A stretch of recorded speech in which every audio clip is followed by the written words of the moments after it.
Hii inakwenda sambamba na Yanga kushiriki pia uzinduzi wa uwanja wa Bukombe ambao uko pale pale Ushirombo.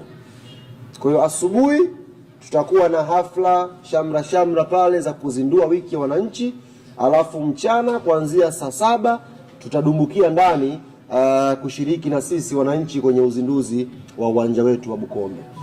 Sasa kesho wakati uwanja unazinduliwa na wiki inazinduliwa, kikosi cha Young Africans na chenyewe kitasafiri kutoka Dar es Salaam kesho asubuhi majira ya saa 4 kutoka hapa Dar es Salaam, kitaelekea pia chenyewe Ushirombo.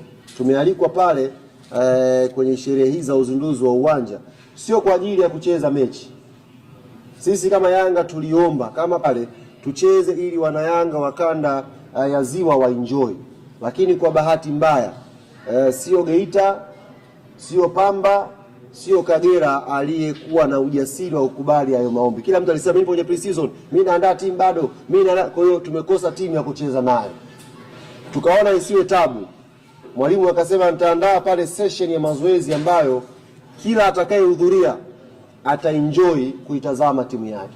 Kwa hiyo timu itaondoka kesho saa 4 hapa Dar es Salaam na itashukia Kahama. Hivi ninavyozungumza na nyie wanayanga wa Kahama, maandalizi ni makubwa ya kuipokea timu.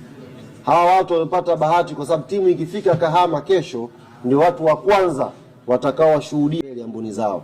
Kwa wakazi wa Kahama kesho timu inashuka pale. Tukishuka pale kuna shamra za mapokezi, alafu tunaanza safari ya kuitafuta Ushirombo. Tutaondoka kwa pamoja pale na mashabiki wetu na wanachama wetu kuelekea Ushirombo. Tukifika Ushirombo timu itakwenda kupumzika kidogo, alafu tutaingia mtaani wazee wa kazi kwenda kuifungua sasa hiyo wiki ya wananchi na sherehe zake.